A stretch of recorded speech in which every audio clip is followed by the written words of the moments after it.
시니어들이 가지고 있는 잡학상식을 전달하는 저는 시잡입니다. 저와 함께 잡다한 상식의 세계를 앞으로도 계속 함께 하시려면 좋아요, 구독 눌러주세요. 이번에는 요즘 대한민국 사회의 가장 첨예한 이슈 중 하나인 정년 연장과 그 뒤에 가려진 일자리 안정 붕괴의 현실을 심층적으로 고민해 보겠습니다. 최근 여당의 중재안 유출로 정년 연장에 대한 논의가 뜨겁지만 그 논의의 초점은 주로 1969년생을 포함한 베이비붐 세대의 소득 절벽 문제를 해소하는 것에 맞춰져 있습니다. 현재 정년 60세로 퇴직한 후 국민연금 수령 개시 연령인 65세까지 발생하는 최대 5년간의 소득 공백 말입니다. 이는 재취업이 어려운 5060 세대에게는 생존의 위협이며 더 나아가 그들이 책임지고 있는 한 가정의 생존권을 위협하는 현상일 수 있는 매우 심각한 현실을 대비하기 위한 것입니다. 하지만 이미 희망퇴직 또는 명예퇴직이라는 이름으로 이미 현업을 떠나 실직자가 된 수많은 시니어들은 어떻습니까? 이들에게 정년 연장은 다른 나라 이야기일 뿐이며 당장의 소득 단절로 인한 생존권을 위협받고 있는 것이 사실입니다. 또한 AI라는 첨단 인공지능의 빠른 도입으로 청년들의 사회 진입 첫 관문인 신입사원의 신규 채용이 줄어들고 있으며 지난 몇 년간 코로나 등으로 인한 경기 악화에 따른 청년 세대의 심각한 취업난 등 매우 심각한 고용 불안의 시장 상황에서 정년 연장이라는 화두는 청년 세대에게 미래뿐 아니라 현실 지금 시점에서도 자신들의 일자리라는 중요한 생존의 파일을 빼앗아가는 기성세대들의 기득권 행위로 비춰질 수 있는 것입니다. 오늘 저 시잡은 이 복잡한 세대 간의 갈등 구조를 해부하고 법적 기준의 비교를 넘어선 더 근본적인 전 국민 일자리 안정망 구축의 필요성에 대하여 이야기해보고자 합니다. 정년 연장 논의의 핵심이 되는 법을 먼저 살펴보면 현재 고령자 고용법에 명시된 정년 60세 기준과 국민연금법에 따른 국민연금 수령 개시 연령 65세 간의 법률 간 공백기로 인한 시기의 불일치입니다. 현행 고령자 고용법 제19조는 사업주는 근로자의 정년을 60세 이상으로 정해야 한다고 명시하고 있습니다. 그러나 이 60세 이상이라는 법규는 최소 기준으로 대부분 기업은 만 60세를 법정 정년으로 규정하여 단절의 기준으로 운영하고 있습니다. 그러나 이 역시 허울 좋은 법 규정으로 공기업이나 대기업, 그리고 노동조합이 있는 중견규모 이상의 기업에서나 이 기준을 지키고 대부분의 기업에 있는 시니어들은 50세부터 자신의 일자리에서 밀려나고 있는 것이 현실입니다. 여기에 또 하나의 심각한 문제는 국민연금 수령 시점입니다. 2012년 법 개정으로 연금 수령 연령은 출생 연도에 따라 단계적으로 65세로 상향되도록 되어 있습니다. 1969년생 이후 출생자는 65세부터 연금을 받게 되죠. 이 법적 간극 5년이 소득 절벽을 만들어내며 매우 심각한 소득 절벽의 시기를 만들고 있습니다. 이러한 법적 공백을 메우기 위해 현 정치권에서 거론되는 중재안은 단계적 정년 연장과 함께 퇴직 후 재고용을 보완책으로 제시합니다. 그러나 경영계는 임금 피크제나 임금 삭감 후 재고용을 주장하며 고임금 고령 근로자 유지에 대한 부담을 표출하고 있습니다. 이처럼 정년 연장 논의는 단순한 연령 조정이 아니라 고용법과 연금법 간의 괴리를 해소하고 노사 간의 임금 체계를 근본적으로 재조정해야 하는 복잡한 법률 간 과제를 안고 있습니다. 이제 이 정년 연장 논의를 둘러싼 주요 주체들에 대하여 저 시잡의 생각을 법적, 경제적 관점에서 비교해 보겠습니다.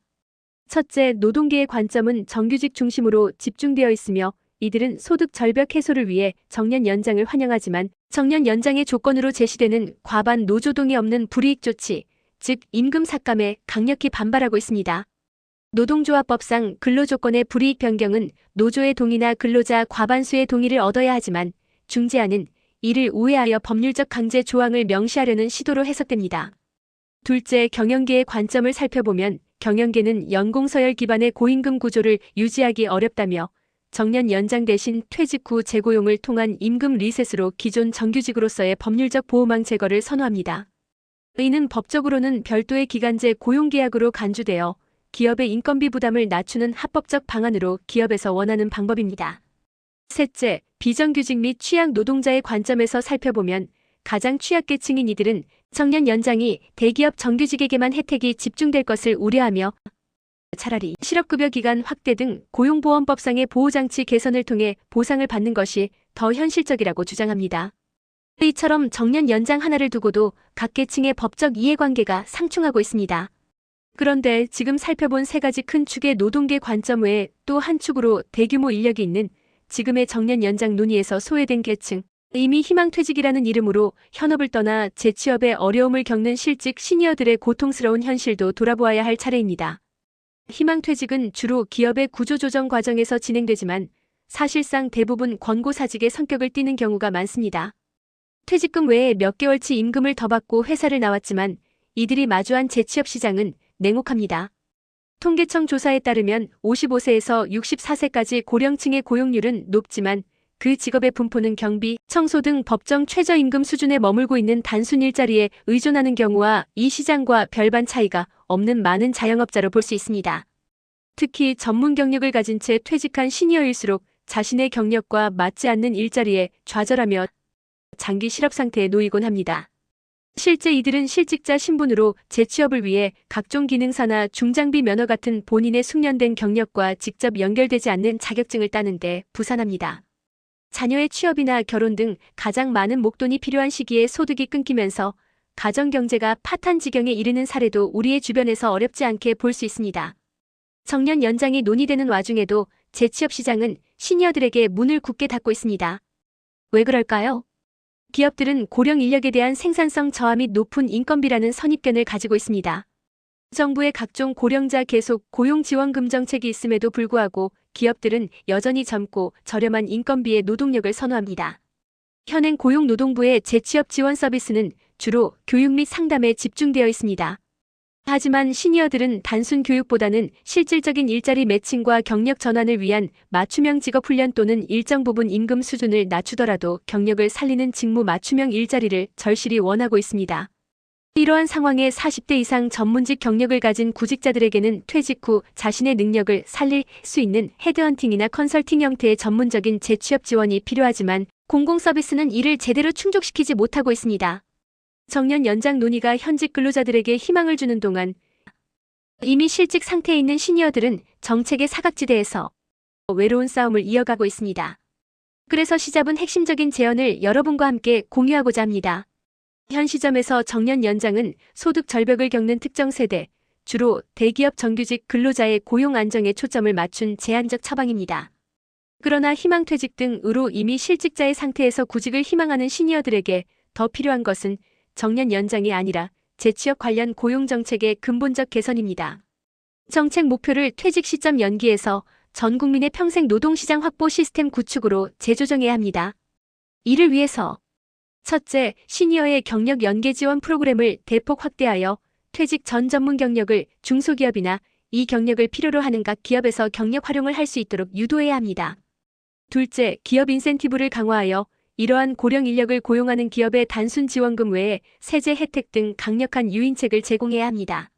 셋째, 앞에서 언급된 재고용 제도를 기업에서 임금 삭감 도구로 악용하지 않도록 적정 임금 가이드라인을 법적으로 마련해야 합니다. 이는 노동의 질을 개선하고 현재 실직 상태인 시니어들에게 실질적인 삶의 희망과 함께 전체적인 경제적 효과를 끌어올리는 길입니다. 그리고 요즘은 정년 연장 논의 외에 우리의 노동시장에 또 하나의 그림자가 다가오고 있습니다. 바로 AI 도입에 따른 인력의 대체 및 요즘 같은 AI 도입 초기에 예상되는 신입사원 고용인력 감소라는 청년 계층의 취업 어려움입니다. AI, 자동화, 로봇 기술의 발전은 기업의 생산성을 높이는 증기기관 발명에 따른 산업혁명 이후 획기적인 새 시대를 예고하고 있습니다. 이는 앞으로 예견되는 산업구조의 변화는 특히 반복적이거나 자료 분석에 기반한 업무를 대체하며 각 기업의 신입사원들에게 전통적으로 요구되던 직무 육성을 위한 기본 업무의 육성과 기초적 업무에 필요한 기본기 숙련 과정에 대한 진입 기회를 없애버리고 있습니다.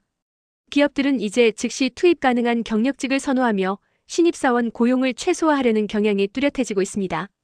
여기에 정년 연장까지 현실화된다면 청년들은 일자리가 위에서는 고령 기성세대에 막히고 아래에서는 AI와 로봇이 치고 올라오는 샌드위치 사이에 놓이게 됩니다. 물론 AI의 확산으로 인한 인간의 노동시장 변화는 지금의 예측을 훨씬 뛰어넘는 거대한 해일과 같은 변화를 가져올 것으로 추정되고 있습니다. 이는 청년 세대의 노동시장뿐만 아니라 장기적으로는 전문직, 중간관리자, 각 분야 경영 책임자, 그리고 인간의 창작 분야 등 어디까지 확산되어 우리 인류의 노동시장을 잠식할지 예측조차 할 수 없는 상황입니다. 청년들은 AI 도입이 기업의 효율을 가져다 줄 뿐 그 혜택이 자신들의 일자리 기회로 이어지지 않는다고 절망합니다. 정년 연장은 세대 간 일자리 제로섬 게임이라는 인식만 키울 뿐입니다. 우리는 AI 시대의 도래를 산업혁명 이후 가장 큰 노동시장의 변화로 인식하고 현 시점의 청년 고용을 위한 특단의 대책을 마련해야 합니다. 정년 연장과 청년 고용 위기를 세대 간 갈등이라는 제로섬 게임으로만 볼 것이 아니라 사회 전체의 효율적 인력 배분이라는 상생의 관점에서 접근해야 하고 그 해법을 찾아야 합니다. 해결책은 정년 연장의 속도 조절과 청년 고용 인센티브의 결합으로 우선 시작할 수 있습니다. 첫째, 정년 연장 기업에 대한 청년 고용 의무 비율을 강제 법제화하는 방안입니다. 정년 연장과 신규 청년 고용을 의무화하여 늘어나는 기업의 인건비 부담은 실업으로 인한 눈에 보이지 않는 사회적 비용이 발생하지 않도록 설계하며 일자리 균형을 맞추는 것입니다.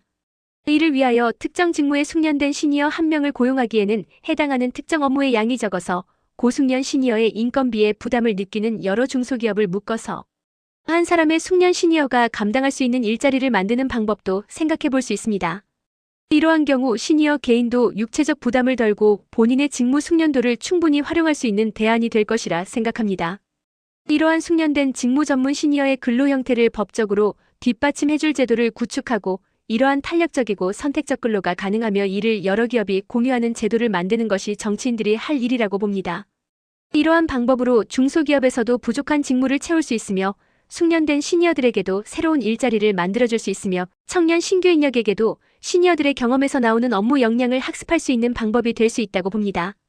둘째, 세대 공존형 직무 모델 개발을 지원해야 합니다.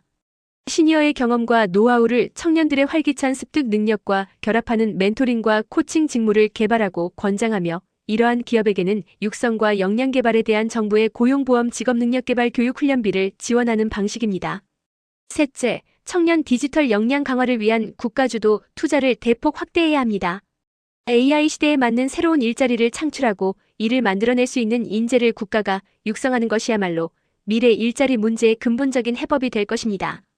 이 분야는 반드시 추진해야 할 부문으로 과거 우리나라 정부에서 디지털 정부, 디지털 국가를 향한 강한 정책에 비견할 매우 중차대한 사안으로 장래 인간과 AI와의 공존 시장에서 인간의 우위는 물론 인권을 지키며 우리나라 국민이 다같이 잘 먹고 잘 사는 새로운 시대를 준비해야 하는 것입니다. 해외 주요 국가들은 정년 및 연금 문제를 어떻게 다루고 있을까요? 특히 정년 연장에 대한 사회적 합의가 어떻게 이루어지는지 살펴보겠습니다. 프랑스의 경우 최근 연금 개혁을 통해 연금 수령 연령을 62세에서 64세로 상향하는 과정에서 대규모 시위가 발생했습니다. 이는 정년과 연금 수령 연령이 연동되어 있기 때문이며 프랑스 국민들이 연금 수급 연령 상향에 반발하는 것으로 해석됩니다. 프랑스의 연금 수준은 우리보다 높은 편이지만 국가 재정의 안정성 문제로 고통받고 있습니다. 일본은 우리나라보다 앞서 고령화 사회를 경험하며 정년 70세 연장을 노력 의무로 규정하는 등 계속 고용 정책을 추진하고 있습니다. 일본의 핵심은 고령자 고용 확보 조치로 기업이 정년 폐지, 정년 연장, 재고용 제도 중 하나를 선택하도록 의무화하여 기업의 자율성을 일부분 보장하고 있습니다. 해외 사례는 우리에게 시사하는 바가 큽니다. 국민연금 수준이 프랑스에 비해 낮은 우리나라의 경우 단순히 정년만 연장하는 것은 근본적인 해결책이 될 수 없으며 연금제도 개혁 재정 안정, 그리고 고용 정책이 통합적으로 논의되어야 함을 보여주고 있습니다. 우리는 오늘 정년 연장이라는 하나의 주제를 통해 실직 시니어의 고통, 청년 세대의 불안, 그리고 미래 사회의 노동시장 변화를 모두 생각해 보았습니다. 이 모든 문제의 해답은 특정 세대를 위한 지금의 임시방편이 아니라 미래를 내다보는 전 국민의 일자리 안정망을 구축하는 데 있습니다. 마지막으로 3가지 제언을 드립니다. 1. 시니어 대상으로는 정년 연장 논의와 별개로 이미 실직 상태인 5060 세대를 위한 경력 기반 재취업 지원에 국가적 자원을 집중해야 합니다. 특히 개개인의 우수한 경력을 살릴 수 있는 사회 공헌형 일자리 및 전문 멘토링 직무를 대폭 확대해야 합니다. 2. 청년 대상으로는 AI 시대에 대비한 미래형 직무 훈련 바우처를 청년들에게 제공하고 정년 연장 기업에 대한 청년 신규 채용 의무화를 통해 세대 간 일자리 순환을 강제할 수 있는 강력한 정책과 지원을 운영해야 합니다. 3. 노사정 대상으로는 정년 연장, 연금 개혁, 임금체계 개편을 패키지 딜로 묶어 사회적 대타협을 이끌어내야 합니다. 이 이해관계를 조정하는 것이 바로 정치의 역할이며 지금 이 시대의 가장 큰 과제입니다. 더 이상 특정 세대의 희생을 강요하는 정책이 아닌 모든 세대가 공존하고 함께 성장하는 미래 노동시장을 향한 대장정을 시작해야 할 때입니다. 오늘 이 영상이 마음에 드신다면 좋아요와 구독 버튼 꼭 부탁드립니다. 다음에도 더 쉽고 유용한 정보로 찾아뵙겠습니다. 감사합니다.